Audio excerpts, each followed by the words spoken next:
జాగృతి దగ్గర ఉండేటటువంటి నిపుణులు చాలా చక్కగా రాష్ట్రం యొక్క పరిస్థితిని అంచనా వేయగలుగుతున్నారనేటటువంటి విషయాన్ని కూడా ఈ సందర్భంగా ప్రజలందరూ కూడా తెలియజేస్తూ, మరి ఏదైనా సరే ప్రజల నుంచి వచ్చే డిమాండ్ని యథాతథంగా ప్రభుత్వాలు పాటించినట్టయితేనే ప్రజల యొక్క మన్ననను కూడా ప్రభుత్వాలు పొందుతాయనే విషయాన్ని కూడా ఈ సందర్భంగా తెలియజేస్తూ, మరి ఇవాళ వచ్చినటువంటి బడ్జెట్ మాత్రం ఏమాత్రం కూడా ప్రజా ఆమోదం పొందేటట్టుగా లేదు. 3,24,234 కోట్లతోని బడ్జెట్ పెడితే ఈ రాష్ట్రంలో 56% మంది బీసీలు ఉంటే ఈ ప్రభుత్వం బీసీలకు ఇచ్చినటువంటి నిధులు 4% మాత్రమే. 56% బీసీలు ఉంటే 4% నిధులు కూడా కేటాయించలేదు. మేనిఫెస్టోలో ఎన్నికలలో వీళ్ళు ఫేకింది రాహుల్ గాంధీ గారు, సోనియా గాంధీ గారు, మొత్తం కాంగ్రెస్ ప్రభుత్వం ఫేకింది ఏంది కాంగ్రెస్ పార్టీ అంతా అన్నాడు. 20,000 కోట్లు పెడతాం ప్రతినిత్యం అని చెప్పిండ్రు. కానీ ఇవాళ ఏం చేసిండ్రు? 12,511 కోట్లు మాత్రమే బీసీల కోసం బడ్జెట్ పెట్టిండ్రు. అంటే ఇది ఒక పెద్ద ఫేక్. సెకండ్ ఏంటిది? ఎంబీసీకి ప్రత్యేకంగా ఒక మినిస్ట్రీ ఇస్తామని చెప్పిండ్రు. ఎంబీసీలో ఉండే చిన్న చిన్న కమ్యూనిటీస్ అన్నిటికీ కూడా కార్పొరేషన్లు ఏర్పాటు చేస్తామని చెప్పిండ్రు. వాళ్ళకి షాపింగ్ కాంప్లెక్స్లు కట్టిస్తామని చెప్పిండ్రు. ఎక్కడా కూడా ఆ దిశగా ఒక ముందడుగు వేయడం కానీ, మరి వృత్తి పనులన్నీ కూడా గ్లోబలైజేషన్లో పోతున్నాయి కాబట్టి వాటిని ఆదుకోవాలనే ఆలోచన కానీ ఎక్కడా కూడా లేదు. కేవలం తెలంగాణ జాగృతి మాత్రమే ఎంబీసీల గురించి బీసీల గురించి ఆలోచిస్తుంది. కాబట్టి మేము చెప్పినాం, ఒకనాడు వస్తుంది మా ప్రభుత్వం, వచ్చినప్పుడు పుస్తెలు మట్టెలు చేసేటటువంటి జీవో మీద మొదటి సంతకం పెడతామని కూడా చెప్పినాం. ఎందుకు చెప్తున్నాం అంటే మా కమిట్మెంట్ అది. ఈ రాష్ట్రంలో ఉన్న ఎంబీసీలు ఆగమైపోతున్నారు కాబట్టి వాళ్ళ పట్ల ఈ ప్రభుత్వం శ్రద్ధ లేని వ్యవహారం చేస్తుందనే విషయాన్ని మళ్ళొకసారి తెలియజేస్తున్నాం. అట్లనే గిరిజన మంత్రి కూడా లేరు. ఇది మొదటి మంత్రివర్గం. మైనారిటీలు లేకుండా, ఎస్టీలు లేకుండా మంత్రివర్గం ఉండడం ఇది మొదటిసారి. మేము 2.5 years నుంచి ఫైట్ చేస్తూ వచ్చినాం. మైనారిటీకి మినిస్ట్రీ ఇవ్వాలి అంటే అజరుద్దీన్ గారికి సడన్గా తీసుకొచ్చి ఇచ్చినారు. ఎస్టీకి మినిస్ట్రీ ఇవ్వలేదని కూడా మేము డిమాండ్ చేస్తున్నాం. ఖచ్చితంగా ఎస్టీకి మినిస్ట్రీ ఉండాలి. లంబాడాలు లేనటువంటి మినిస్ట్రీ ఇంతవరకు లేదు. అది పక్కన పెడితే ఇక 22 లక్షల ఇండ్లు, 22.5 లక్షల ఇండ్లు ఇస్తామని చెప్పి కేవలం 5,500 కోట్లు పెట్టడం అంటే ఇది ఖచ్చితంగా మోసమే. గత బడ్జెట్లో ఇందిరమ్మ ఇండ్లకు 12,000 కోట్లు పెట్టిండ్రు. ఇప్పుడు అమాంతం 7,000 కోట్లు తగ్గించి 5,500 కోట్లు పెట్టిండ్రంటే పేద ప్రజలకు ఇండ్లు ఇచ్చేటటువంటి ఆలోచన కాంగ్రెస్ ప్రభుత్వానికి లేదనే విషయం స్పష్టమవుతున్నది. ఇది ఇంకొకటి రాహుల్ ఫేకుడు అని చెప్పి తెలంగాణ ప్రజలందరూ కూడా తెలియజేస్తూ ఉన్నాం. At the same time minority budget అయితే సేమ్ అసలు ఏమీ మార్పు లేదు, ఏమీ లేదు. అసలు మైనారిటీలను పట్టించుకున్న దాఖలా కూడా లేదు. అదేవిధంగా నేను ఫేక్ బడ్జెట్ అని ఎందుకంటున్నా అంటే, మామూలుగా ఎగ్జామ్ రాసేటప్పుడు పిల్లలు ఒకసారి చదివింది మళ్ళీ చదువుతారు, అంటే రివిజన్ చేసుకుంటుంటారు, బట్టి పడుతుంటారు, చదివిందే చదువుతుంటారు. వీళ్ళు కూడా ఏం చేశారంటే పోయిన సంవత్సరం బడ్జెట్ మళ్ళీ ఈ సంవత్సరం కూడా పెట్టారు. ఎందుకు మార్చాలి, టైం వేస్ట్, పేపర్ వేస్ట్ అనుకున్నట్టున్నారు. ఒక 4-5 ప్రధానమైన అంశాలు. చేయూత పెన్షన్లు పోయినసారి ఎంత ఇచ్చారో ఇప్పుడు అంతనే. రైతు భరోసా పోయినసారి 18,000 కోట్లు, ఈసారి 18,000 కోట్లు. రైతు కూలీలకు ఇంద్రమ్మ పదానికి పోయినసారి 600 కోట్లు, ఈసారి 600 కోట్లు. గృహజ్యోతికి పోయినసారి 2,000 కోట్లు, ఈసారి అంతే. గ్యాస్ సబ్సిడీకి అంటే ఒక అక్షరం కూడా పొల్లుపోకుండా, అది గ్యాస్ సబ్సిడీ కావచ్చు, రాజీవ్ ఆరోగ్యశ్రీ కావచ్చు, మహాలక్ష్మి కావచ్చు, same to same copy paste అన్నట్టు, అసలు మార్పు కూడా లేదు. అందుకే నేను చెప్తున్నా, ఇది ఫేక్ బడ్జెట్ ఒకటి.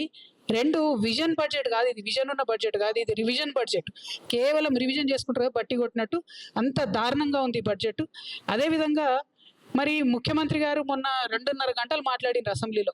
మాట్లాడుకుంటే ఏం చెప్పిండ్రు? పోయిన ప్రభుత్వం చేసినటువంటి అప్పులన్నింటినీ మేము చాలా కష్టపడి తగ్గించినాము, రేట్లు తగ్గించినాము. కేంద్ర ప్రభుత్వం మాకు 20,000 కోట్లను డెట్ రీస్ట్రక్చర్ చేసుకోవడానికి అవకాశం ఇచ్చిందని చెప్పి 2.5 hours ఆయన ఏకపాత్రాభినయం చేసి చెప్పారు. మరి చెప్తే ఇక్కడ ఒక సూటి ప్రశ్న కాంగ్రెస్ ప్రభుత్వానికి. పోయినసారి బడ్జెట్లో వాళ్ళు ఏం ఎస్టిమేషన్ వేసారంటే, కేంద్ర ప్రభుత్వం నుంచి వచ్చేటటువంటి గ్రాంట్స్ 22,782 కోట్లు ఉంటాయని చెప్పారు. కానీ వాస్తవానికి రియలైజ్ అయింది ఎంత? అందులో సగం 11,161 కోట్లు మాత్రమే రియలైజ్ అయినాయి. అంటే 100 సార్లు ఢిల్లీకి పోయి వచ్చి 20,000 కోట్లు డెట్ రీస్ట్రక్చర్ చేసుకొని ఏదేదో సాధించడమని చెప్తున్నటువంటి మీరు, ప్రధానమంత్రి మోడీ గారిని బడేబాయి అని చెప్పి సంబోధించేటటువంటి మీరు, మన రాష్ట్రానికి హక్కుభుక్తంగా రావాల్సినటువంటి 22,000 కోట్ల రూపాయలను ఎందుకు రాబట్టుకోలేకపోయినరు? Only 50% you are able to get. దీనికి మీరు ఇన్నిసార్లు ఢిల్లీకి వెళ్ళడం ఎందుకు? అది కాకుండా ఇంకొక మోసం వీరు చేస్తున్నది ఇంకొక ఫేక్ ఏంటంటే ఈ సంవత్సరం మళ్ళీ 24,000 కోట్ల రూపాయలు వస్తాయని చెప్పి బడ్జెట్లో పెట్టిరు. అంటే పోయిన సంవత్సరం 22,000 కోట్లు వస్తాయంటే అందులో సగం కూడా రాలేదు. మళ్ళీ ఈసారి కూడా అంతే ఎక్కువ ఎస్టిమేట్ చేసి పెడుతున్నారు. అంటే ఇది కేవలం ప్రజల్ని మోసం చేయడమే.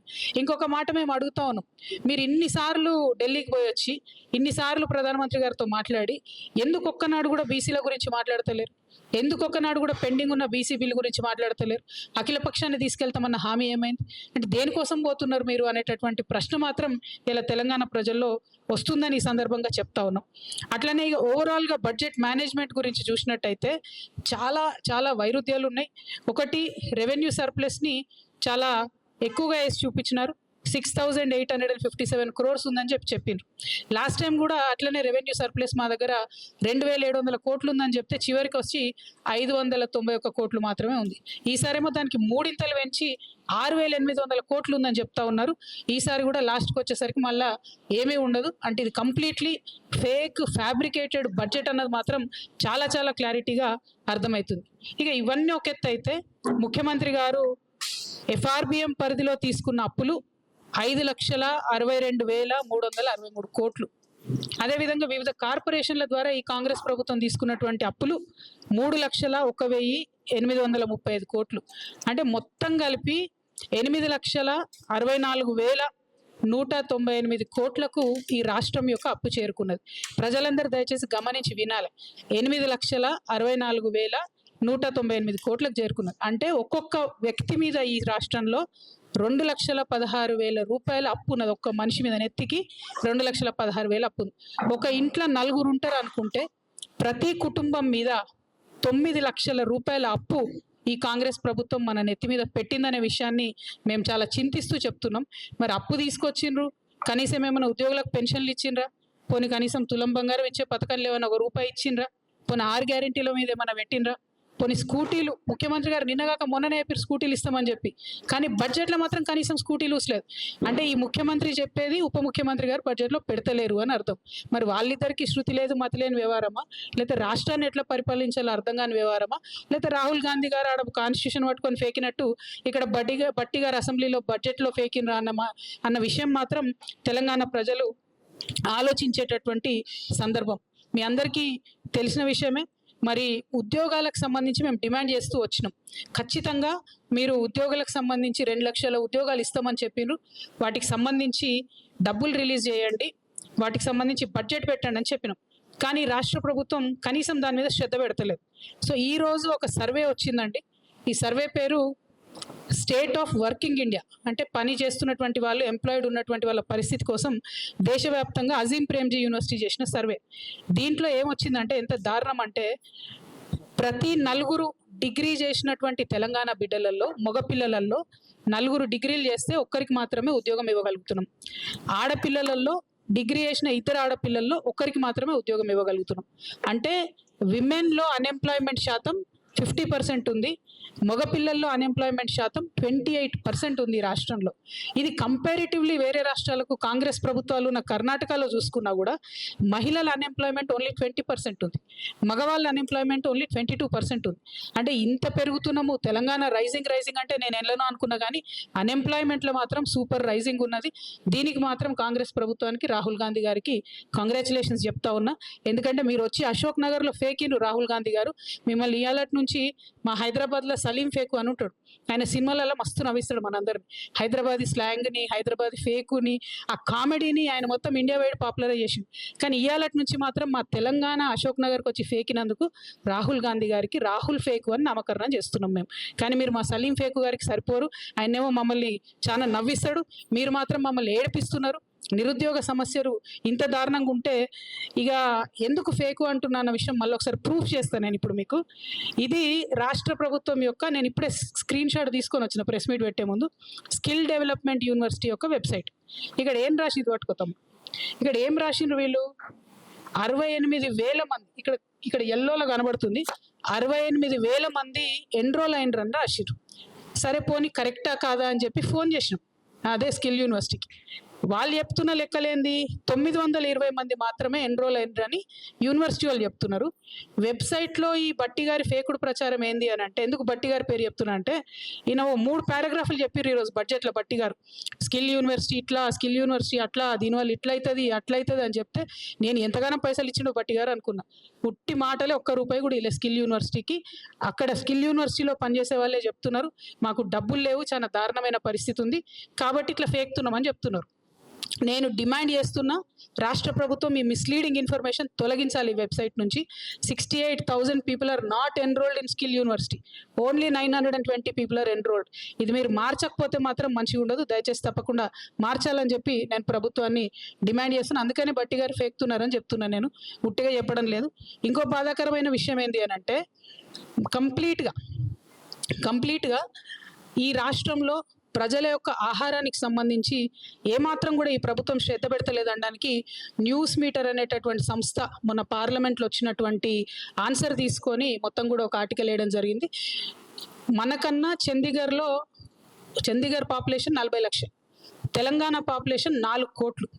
కానీ చండీగఢ్లో ఏదైతే ఫేక్ ఫుడ్, అది కల్తీ ఫుడ్ తయారు చేసే వాళ్ళ మీద పెట్టిన కేసుల్ని మన రాష్ట్రంలో పెట్టిన కేసుల్ని చూసుకుంటే ఎట్లుందంటే పరిస్థితి 1000% వాళ్ళది ఎక్కువ ఉంది.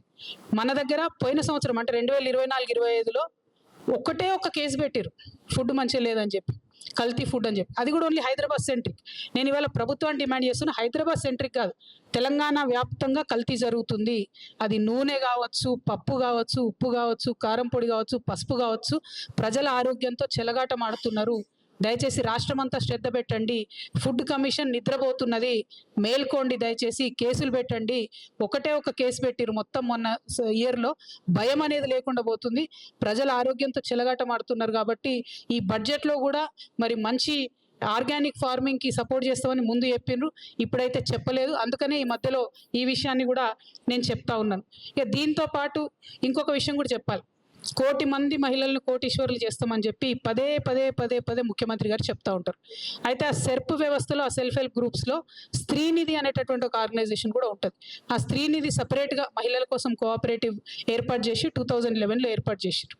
అయితే అప్పటి నుండి ఇప్పటి వరకు ఈ స్త్రీనిధిని ఒక దయ్యం పట్టుకొని వెంటబడతా ఉన్నది. దాదాపుగా 14 ఇయర్స్ నుంచి ఒకటే ఒక వ్యక్తి, ఆయన పేరేంటిదంటే జి విద్యాసాగర్ రెడ్డి. ఈయన యాక్చువల్గా స్టేట్ ప్రాజెక్ట్ డైరెక్టర్ సెర్ప్కి జాయిన్ అయ్యాడు. కానీ ఆయనే సెల్ఫ్ డిక్లేర్డ్ మేనేజింగ్ డైరెక్టర్ అయిపోతాడు. ఆయన మేనేజింగ్ డైరెక్టర్గా 14 ఏళ్ళ నుంచి కొనసాగుతుంది.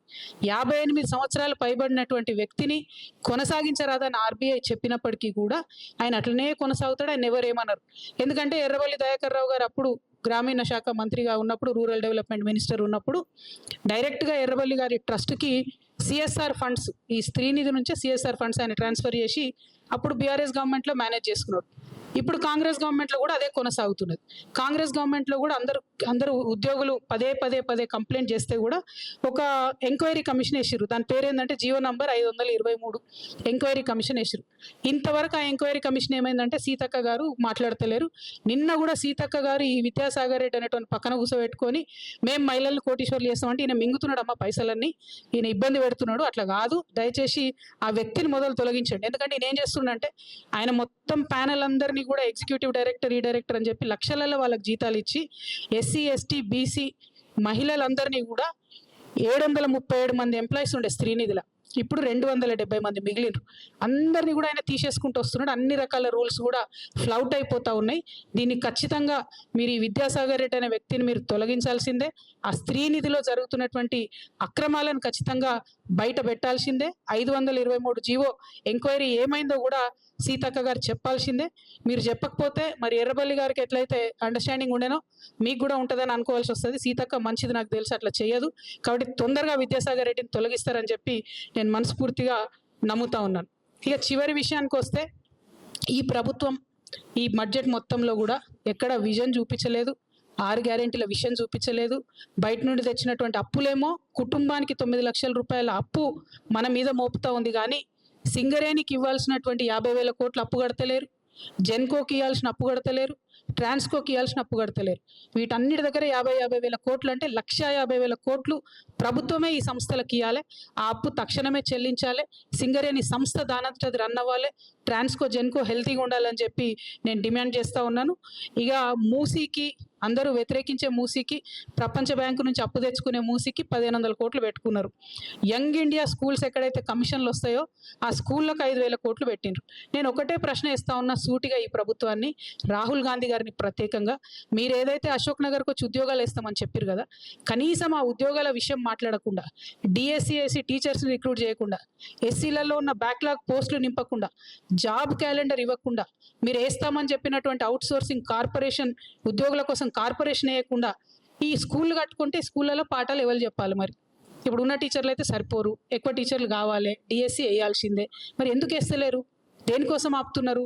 ఈ డబ్బులన్నీ బిల్డింగ్లు కట్టుకుంటూ పోతే మీరు హ్యూమన్ రిసోర్సెస్ మీద ఇన్వెస్ట్ చేయరా అని చెప్పి ఈ ప్రభుత్వాన్ని నేను అడుగుతున్నా. మరి జాబ్ క్యాలెండర్ కోసం నిరుద్యోగులంతా ఉద్యమిస్తున్నారు. వాళ్ళు 26వ తారీఖు నాడు అసెంబ్లీ ముట్టడి చేస్తామని మాకు చెప్పిండ్రు. ఆ అసెంబ్లీ ముట్టడికి కూడా తెలంగాణ జాగృతి నుండి సంపూర్ణంగా మద్దతు ఇస్తూ ఉన్నాం. నిరుద్యోగులను మోసం చేసినటువంటి ఈ ఫేక్ కాంగ్రెస్ ప్రభుత్వాన్ని, అంటే వీళ్ళను రాహుల్ గాంధీ ఒక దగ్గర ఫేక్తారు, రేవంత్ రెడ్డి గారు ఒక దగ్గర, బట్టి గారు ఒక దగ్గర, వీళ్ళు ఎట్లా అంటే ఫేకెస్ట్ అన్నట్టు వీళ్ళ పరిస్థితి. అంటే ఒకళ్ళని మించి ఒకళ్ళు చెప్పేటట్టు. కాబట్టి ఓవరాల్గా రాహుల్ ఫేకు గారికి నేను రిక్వెస్ట్ చేసేది ఏంటంటే, తెలంగాణ నెక్స్ట్ టైం వస్తే దయచేసి జాబ్ క్యాలెండర్ ఇవ్వండి, ఉద్యోగాలు ఇవ్వండి. మీరు పెట్టినటువంటి బడ్జెట్లో ప్రజలకు సంబంధించి ఏ బడ్జెట్ కూడా లేదు, ఏ గ్యారెంటీ మీద కూడా లేదు. కాబట్టి ప్రజాక్షేత్రంలో తప్పకుండా ప్రజలు మిమ్మల్ని ప్రశ్నించాలని జాగృతి తరఫున డిమాండ్ చేస్తూ సెలవు తీసుకుంటున్నాను. Thank you. జై తెలంగాణ, జై జాగృతి.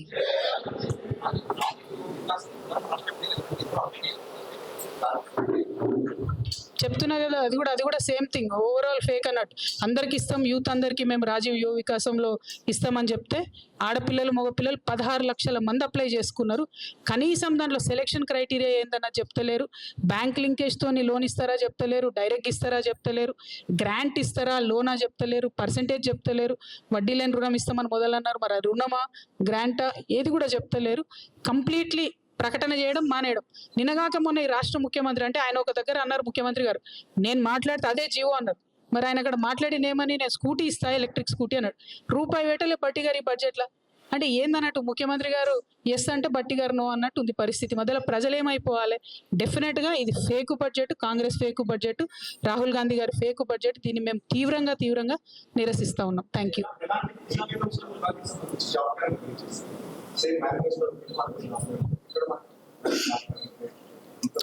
ఏపీలో కూడా కొంత నిరుత్సాహంగా ఉన్నారు ప్రజలు. ఎందుకంటే ఓన్లీ 10,000 జాబ్స్ వేసిర్రు, జాబ్ క్యాలెండర్ పెట్టిరు, కానీ ఓన్లీ 10,000 జాబ్సే వాళ్ళు డిక్లేర్ చేసిండ్రు.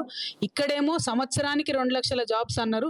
ఇంతవరకు నిన్న అసెంబ్లీలో ముఖ్యమంత్రి గారు చెప్పిన దాని ప్రకారమే 68,000 జాబ్స్ ఇచ్చినాం మేము అన్నారు. అంటే వీళ్ళు కొత్తగా ఇచ్చింది 11,000. అంతకుముందున బీఆర్ఎస్ గవర్నమెంట్ ఇచ్చిన జాబ్స్కే వీళ్ళు పట్టాలు ఇచ్చిరు తప్పితే, కాపీలు ఇచ్చిరు తప్పితే వేరే స్పెషల్ జాబ్స్ వేయలేదు. సో అందుకే నేను ఇన్నిసార్లు ఫేకు అనేది రాహుల్ గాంధీ గారిని. వారు రావాలి, నెక్స్ట్ టైం ఎప్పుడు రాష్ట్రంలోకి వచ్చినా కూడా ఖచ్చితంగా ప్రశ్నిస్తాం వారు. Thank you.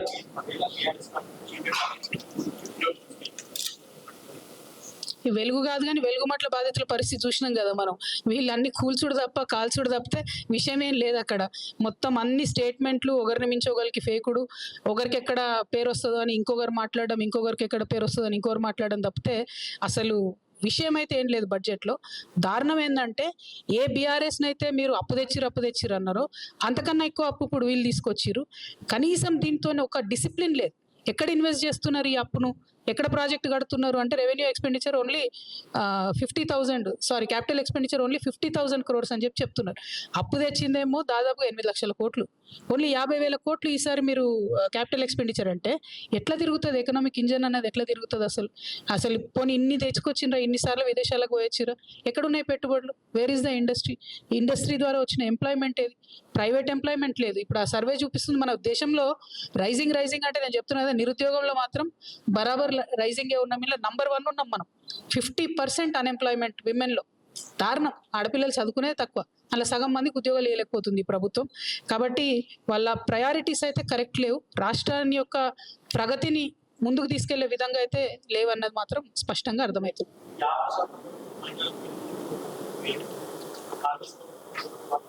కోటి నేను చెప్పిన కదా, 1,00,00,000 మంది మహిళలను కోటీశ్వరులు చేసుడేమో కానీ ఆ విద్యాసాగర్ రెడ్డి అనేట ఆయన మొత్తం గొల్లగొడుతున్నాడు. అందులో ఉన్న పైసలు సర్పులో కానీ స్త్రీనిధిలో ఉన్నది కానీ ముందు అతన్ని తొలగించాలి, ఎంక్వైరీ చేయాలి. 1, 2 మహిళలకు ఏదైతే మీరు సెల్ఫ్ హెల్ప్ గ్రూప్స్ ద్వారా కూడా వడ్డీ లేని రుణాలు ఓన్లీ 5 lakhsకే ఇస్తున్నారు, వాళ్ళు ఎక్కువ ఇస్తలేరు. అంతకుముందు ఎట్లయితే చంద్రబాబు నాయుడు గారు ఉన్నప్పుడు గ్రాంట్ ఇచ్చేదో అట్లా ఇవ్వాలని మహిళలు అడుగుతున్నారు. అట్లా గ్రాంట్ ఇస్తే వాళ్ళు ఏదైనా ఒక బిజినెస్ పెట్టుకున్నా అది డెవలప్ అవుతుంది. మీరు లోన్ ఇస్తే ఏం లాభం? నెల్లూరు పెద్దారెడ్డి ఇచ్చే లోన్కి ఈయన రికమెండేషన్ లాగా ఉన్నది తప్పితే అదేది పెద్ద సక్సెస్ అయ్యే వ్యవహారం కాదు. ఇంకొకటి, నిన్న ముఖ్యమంత్రి గారు కూడా అసెంబ్లీలో మాట్లాడుకుంటూ మేము 1000 బస్సులు కొనిచ్చినాం, మేము పెట్రోల్ బంకులు పెట్టించినాం, అది ఇదని చెప్పిండ్రు. కానీ జుట్టుకు కనీసం 100 రూపాయలు కూడా మహిళలకు రావు నెలకు వాళ్ళు ఇచ్చేటటువంటి మోడల్లో. నువ్వు 100 రూపాయలు నెలకు అదనంగా వస్తే ఎప్పుడు కోటీశ్వరులు కావాలి? ఎన్ని వందలు కొడితే కోటి అవుతుంది అంటే ఎన్ని నెలలు ఆగాలి మహిళలు? సో కంప్లీట్లీ ఇది ఫేక్ ప్రచారం తప్పితే ఇందులో ఏం లేదు. ఫేకు, డీప్ ఫేకు, అతి ఫేకు, ఫేకర్, ఫేకెస్ట్. మీరు చూసుకోండి, రాహుల్ గాంధీ గారు ఒకటి ఫేక్తారు, రేవంత్ రెడ్డి గారు ఒకటి ఫేక్తారు, బట్టి గారు ఇంకోటి ఫేక్తారు. ఏమీ లేదు, చాలా దారుణంగా ఉంది ఈ బడ్జెట్. అంటే నేను క్రిటిసైజ్ చేయాలని చేస్తలేను. నిన్న మేము ఏదైతే జాగృతి నుండి ఎక్సైజ్ చేసి పెట్టినటువంటి బడ్జెట్ ఉందో దాన్ని దీన్ని కంపేర్ చేసి చూస్తే అసలు కంపారిజనే లేదు. మీరు ప్రజలు ఖర్చు పెట్టే చోట ఇన్వెస్ట్ చేస్తే వాళ్ళు ఖర్చు పెడితే ఆ డబ్బులు మార్కెట్లకు వస్తాయి. అట్లాంటి ప్రొవిజనే లేదు ఇక్కడ. సో కంప్లీట్గా ఈ స్కూల్ కట్టడానికి దానికి వాడితే అసెట్స్ డెడ్ అయిపోతాయి. ఆ విషయం ప్రభుత్వం అర్థం చేసుకుంటే బాగుంటుంది. అవుట్ ఆఫ్ కన్సర్న్ చెప్తున్నా, కొంత ఎకనామిక్స్ తెలిసినటువంటి వ్యక్తిగా చెప్తున్నా. ప్రభుత్వం బడ్జెట్లో ఒకటి పెట్టినా అవసరం అనుకుంటే కొన్ని మార్పులు చేర్పులతో ఇంకొంత అడిషనల్ అలొకేషన్ చేయొచ్చు. దానికోసం ఏమన్నా ఆలోచన చేస్తారేమో. ఎస్పెషలీ ఎంబీసీ వర్గాలకు, బీసీ వర్గాలకు, ఎస్టీలకు, ఎస్సీలకు చేయూతనియాల్సినటువంటి అవసరం ఉంది. ఆ విషయం దయచేసి గుర్తుపెట్టుకోవాలి. వికలాంగులను, మైనారిటీలను కూడా చాలా పెద్ద ఎత్తున ఈ బడ్జెట్ మరి కంప్లీట్గా ఇగ్నోర్ చేసింది. వారి కోసం ప్రయత్నం చేయాలని చెప్పి నేను ప్రభుత్వాన్ని కోరుతున్నాను. Thank you.